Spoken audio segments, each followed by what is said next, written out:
저는 단계별로 업그레이드하면서 쇼핑하는 걸 좋아하는 편입니다.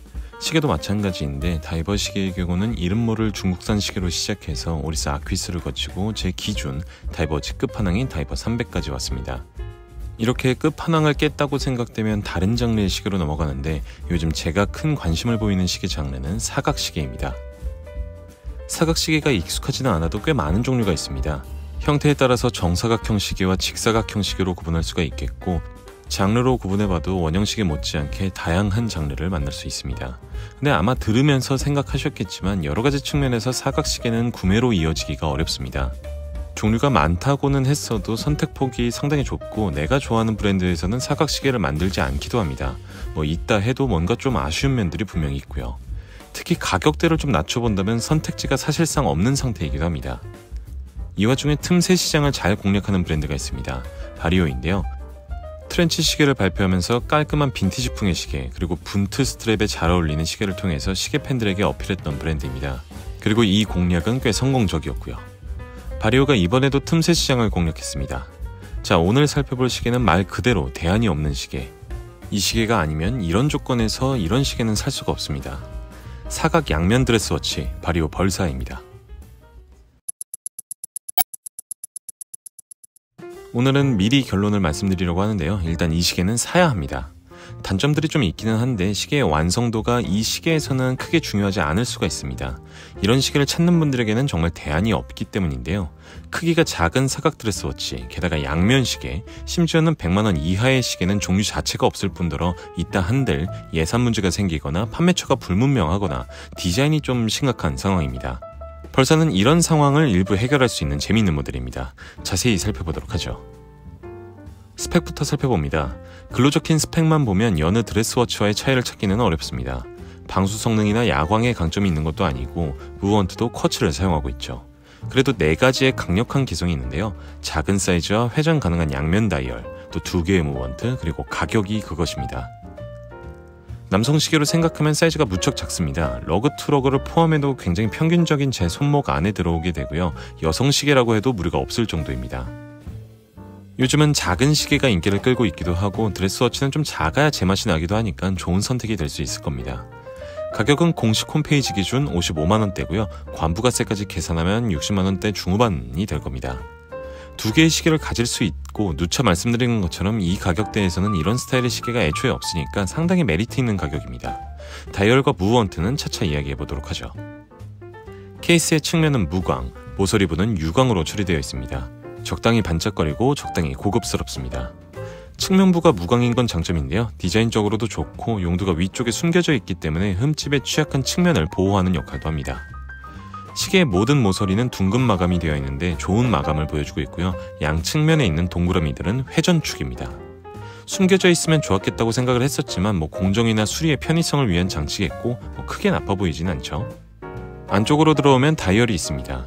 제가 선택한 옵션은 건메탈 그리고 화이트 옵션이고요. 건메탈 다이얼부터 살펴보면 가운데 네모 인덱스를 기준으로 바깥쪽은 직선 패턴, 안쪽은 민무늬입니다. 이게 사진으로도 자세히 잡히지가 않고 있는데 실제로도 느끼기는 어렵습니다. 빛에 비춰보면 색이 좀 달라지는 게 보이기는 하는데 질감은 거의 보이지가 않죠. 그 안쪽엔 프린팅된 인덱스와 하얀빛 핸즈가 있습니다. 이 두 부분은 제가 이 시계에서 강하게 아쉬움을 느낀 부분이기도 한데요.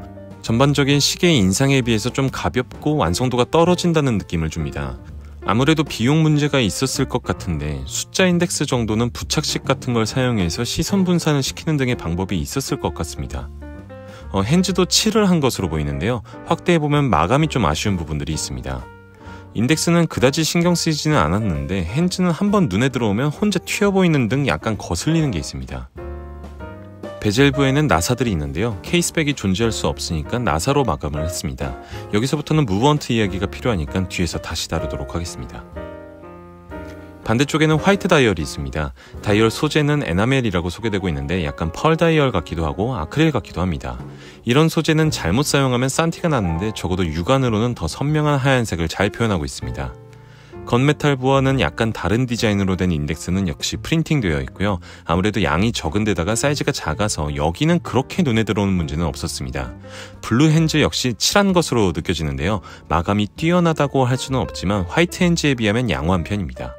저는 디자인은 건메탈, 마감은 화이트가 마음에 들었는데 반대 조합도 있고 어쨌든 양면을 선택할 수는 있으니까 문제라고 표현하기보다는 그냥 강한 아쉬움이라고 표현을 하겠습니다. 이 시계의 하이라이트는 회전 설계겠죠. 구조 자체는 간단합니다. 아까 보여드린 회전축을 통해서 회전을 하게 되고요. 회전을 하는 동안에는 특별히 고정력이 있지도 않고 눈여겨볼 점도 없습니다. 다만 저는 회전 설계보다는 고정 설계를 좀 더 주목했는데요. 시계 본체 측면을 보면 볼록 튀어나온 게 보이시죠? 이게 총 4개가 있고 케이스 안쪽에 홈에 걸리면서 고정을 하게 됩니다. 그래서 회전한 모양대로 상처가 남은 게 보이실 거고요. 그러면 이렇게 마찰이 지속될 경우 튀어나온 이 녀석이 나중에는 마모가 되지 않을까 싶지만 안쪽에 스프링을 넣어서 눌러보면 쏙 들어가게 설계가 됐습니다. 물론 마모가 될 수도 있고 케이스에 상처가 생길 수도 있는데 저는 이 정도면 할 수 있는 최선의 디자인을 한 거라고 생각을 하고 있습니다. 무브먼트는 론다의 1062 쿼츠 무브먼트 2개를 사용합니다. 보통 여성용 시계에 사용되는 작은 무브먼트고 2개의 핸즈가 구동되면서 날짜차는 없습니다. 초침이 없기도 하거니와 쿼츠라서 딱히 1호차, 월호차 등은 체감하지 못하고 있지만 시간 잘 맞고 잘 움직이고 있습니다. 이렇게 작은 무브먼트는 배터리 문제가 따를 텐데요. 스펙상으로는 6년을 간다고 알려져 있습니다. 실제로는 이보다는 조금 적겠지만 그래도 쿼츠 배터리는 평균적으로 2-3년을 가는 걸 생각해보면 비교적 수명이 좀 길죠. 초침이 없는 게 한몫하리라 추측해봅니다. 제가 직접 열어보지는 못했는데요. 다행히 해외 유튜브 채널에 이를 열어본 영상이 있었습니다. 구조를 보셔서 아시겠지만 그냥 작은 드라이버를 갖고 계시다면 큰 문제 없이 배터리를 교체하실 수 있습니다.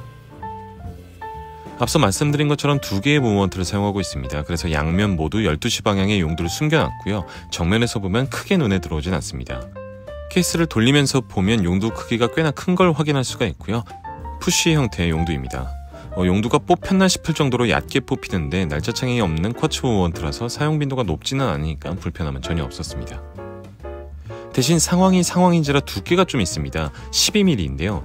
솔직히 수치로만 보면 두꺼운 시계는 아닙니다. 게다가 무브먼트가 2개 들어갔고 양면 시계고 또 측면 디자인을 통해서 시선 분산 효과까지 생각하면 충분히 납득할 수는 있지만 워낙 시계가 작아서 두께가 부각된다고 표현하는 게 더 적절할 겁니다. 드레스워치답게 야광은 없고요. 방수 성능도 50m입니다. 시계 장르나 용도의 형태를 생각하면 의외로 높은 수치라고 생각을 하고 있습니다. 베지10 이탈리안 가죽 스트랩을 사용하고 있습니다. 베지10이 식물성 태닝을 의미하는데 제작 시간도 더 오래 걸리고 품질도 더 좋다고는 합니다. 실제로 착용감이라든지 스트랩의 유연함 정도는 상당히 만족스러웠는데요. 디자인이 좀 아쉬웠습니다. 저는 드레스워치의 완성은 스트랩이라고 생각을 하는데요. 아무리 디자인은 취향이라고 해도 이 스트랩은 약간 비닐 느낌이 나서 시계의 인상을 깎아먹는다는 생각이 듭니다. 악어 가죽 패턴이라든지 무광 스트랩이 훨씬 더 잘 어울릴 것 같죠? 그래도 퀵 릴리즈 버튼이 있다든지 폴딩 버클은 사용감이 아주 좋다든지 같은 장점이 있습니다. 추가로 줄질해봤던 추가 스트랩 영상도 한번 확인하고 넘어가겠습니다. 반복적으로 말씀드리는 것 같지만 작은 사이즈의 사각 드레스워치, 게다가 양면 회전이라는 독특한 기믹, 그럼에도 불구하고 100만원이 되지 않는 가격까지 벌사는 상당히 강력한 무기들을 가지고 있습니다. 그래서 저도 매력을 느꼈고 앞서 이 시계는 사야 한다고 말씀을 드렸습니다.